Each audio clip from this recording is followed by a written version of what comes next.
კვარაცხელიას და მესის შეხვედრა, ვისურს მიქაუტაძის და დავითაშვილის შეძენა, პედი პიმბლეტის მორიგი განცხადება ილიაზე და რას ამბობს თოფურიათი გაუგნებული შონომალი. ამ და სხვა სიახლეების მოსმენამდე შეგახსენებთ, რომ ვიდეოს დალაიქება და არხის გამოწერა უფასოა. ასე რომ, უბრალოდ არ დაგეზაროთ. ეს ჩემთვის ძალიან მნიშვნელოვანია. დავიწყოთ მსოფლიო საკლუბო ჩემპიონატიდან, სადაც მერვედფინალში კვარაცხელიას პარი სენ-ჟერმენმა ლიონელ მესის ინტერ მაიამი 4-0 გაანადგურა.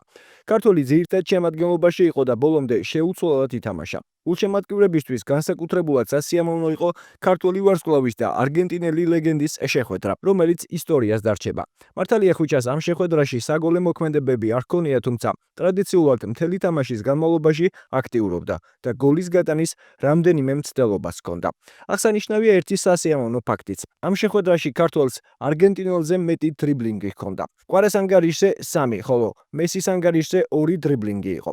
ხუჩას შეფასება 7.5-ია, არგენტინელის კი 6.7. ესეც რა თქმა უნდა უბრალოდ სასიამოვნო ფაქტია. ეს შეხვედრა მედიასთან პარი სენ-ჟერმენის მთავარმა მწვრთნელმა ლუის ენრიკემ შეაფასა. შეხვედრა ძალიან კარგად დავიწყეთ. თამაშს ვაკონტროლებდით, ბევრი მომენტი შევქმნით. პირველ ტაიმში შესანიშნავად ვითამაშეთ. მეორეში ცოტა ნაკლები ენერგია ჰქონდა, მაგრამ ძალიან ბედნიერი ვარ. ყველა მოთამაშის მენტალიტეტით აღფრთოვანებული ვარ, როგორც ყოველთვის.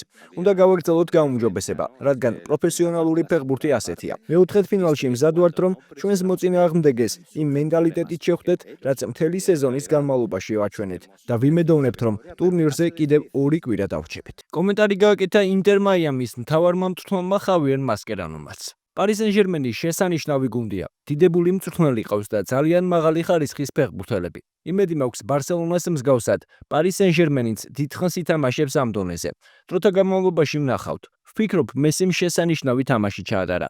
მისი მწვრთნელობა პატივია, მაგრამ ამ დონის პარი სენ-ჟერმენის წინააღმდეგ თამაში მესისთვისაც რთულია. შეგახსენებთ, რომ ამ გამარჯვებით პარი სენ-ჟერმენმა მეოთხედფინალის საგზური მოიპოვა, სადაც მიუნხენის ბაიერნს შეხვდება. რას ფიქრობთ, რა შედეგით დამთავრდება ეს შეხვედრა? დაწერეთ თქვენი აზრი კომენტარებში. ახლა კი საფრანგეთი, სადაც გიორგი მიქაუტაძის ლიონი ლიგა 2-ში დაქვეითების გადაწყვეტილების გაუქმებას ცდილობს. გადაწყვეტილების გასაჩივრების შემდეგ, როგორც ცნობილია, გუნდის გადასარჩენად ლიონის მფლობელმა ჯონ ტექსტორიმ კრისტალ პალასი გაყიდა. მაგრამ თუ პრობლემა დროულად არ მოგვარდება, შესაძლოა გიორგი მიქაუტაძემ კლუბი შეიცვალოს. რაც მთავარია, მსურველი ბევრია. როგორც ცნობილია, ქართველის შესახებ მონაცემები რამდენიმე კლუბმა უკვე გამოითხოვა. ბოლო მონაცემებით ყველაზე მეტად ნოტინგემ ფორესტი, რომა და ფრანკფურტის აინტრახტი აქტიურობს. თუმცა არის მადრიდის ატლეტიკოს ინტერესიც. გავრცელებული ინფორმაციით, სიმეონეს გუნდის მთავარი სამიზნე ვიქტორ გიოკერეშია, მაგრამ თუ დიდი კონკურენციის გამო ეს შეთანხმება ვერ შედგება, შემდეგი სამიზნე ქართველი იქნება. შეგახსენებთ, რომ ფრანგული კლუბი 24 წლის ფორვარდში 25 მილიონ ევროს ითხოვს. თქვენ რომელ კლუბში ისურვებდით გიორგის ხილვას? დაწერეთ თქვენი აზრი კომენტარებში. ახალი გუნდის მოლოდინშია ზურიკო დავითაშვილიც. ბოლო ინფორმაციით, მის შეძენას ინგლისის პრემიერ ლიგის კლუბი ნიუკასლი შეეცდება. როგორც ცნობილია, კაჭკაჭებს ტრანსფერზე გარკვეული შეზღუდვები აქვთ და მცირე თანხების დახარჯვას გეკმავენ. კლუბთან დაახლოებული ჟურნალისტის ინფორმაციით, იმის გამო, რომ კონკურენტებთან შედარებით ზურიკო დავითაშვილის სატრანსფერო ღირებულება საგრძნობლად ნაკლებია და თან კლუბის ტაქტიკას იდეალურად ერგება, შესაძლოა არჩევანი ქართველზე გაკეთდეს. როგორც ცნობილია, სენტ-ეტიენი ქართველის დათმობას 15 მილიონის სანაცვლოდ გეკმავს.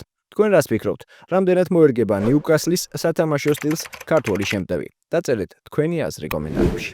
ახლა კი საქართველოს და ეროვნული ნაკრების ლეგენდა გიორგი ლორია, რომელიც დინამო თბილისში დაბრუნდა. თბილისურ კლუბსა და გამოცდილ მეკარეს შორის ხელშეკრულება წლის ბოლომდე გაფორმდა.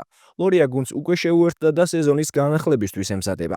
შეგახსენებთ, რომ 38 წლის ქართველმა სანაკრებო კარიერა ცოტა ხნის წინ დაამთავრა. დინამოს მაისურით კი სხვადასხვა წლებში 258 შეხვედრა ჩაატარა.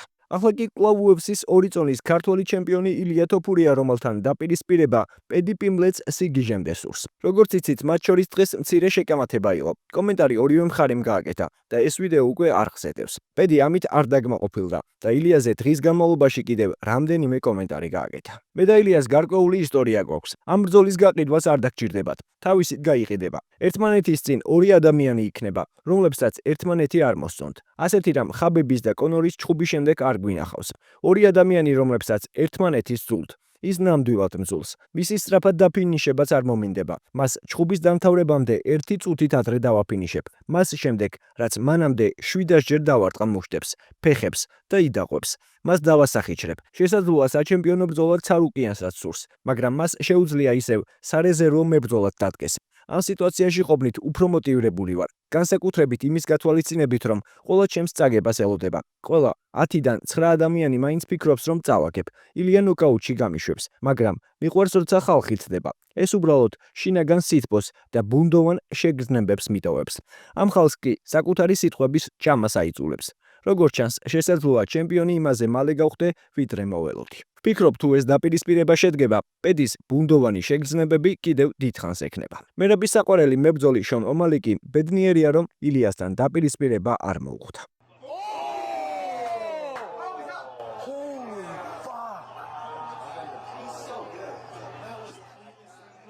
ორი სამი ორი კომბინაცია იყო?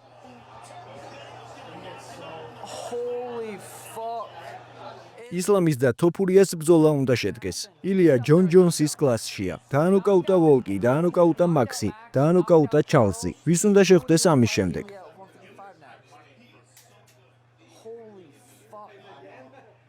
მადლობა ღმერთს, რომ ჩემს გამოწვევას არ დათანხმდა.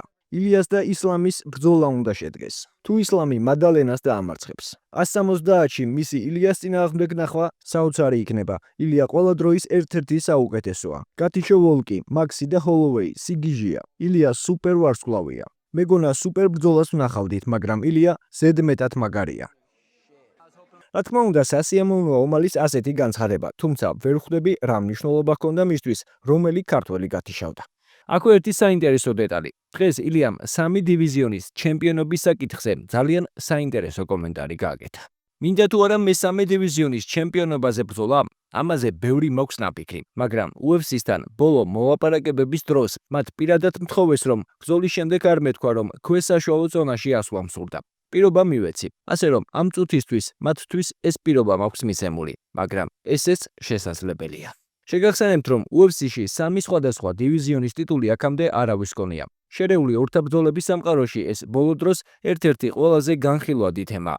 საეჭვოა, მაგრამ თუ ილიას ამის შესაძლებლობა მიეცა, ქართველი რა თქმა უნდა უდიდესი ისტორიის დაწერის შანსს ხელიდან არ გაუშვებს. ნებისმიერ შემთხვევაში წარმატებები ვუსურვოთ ქართველ სპორტსმენებს. თქვენ კი თუ დაგავიწყდათ, დალაიქეთ ვიდეო, გამოიწერეთ არხი და ჩართეთ ზარისხილაკი, რომ არ გამოგჩეთ შემდგომი საინტერესო სიახლეები.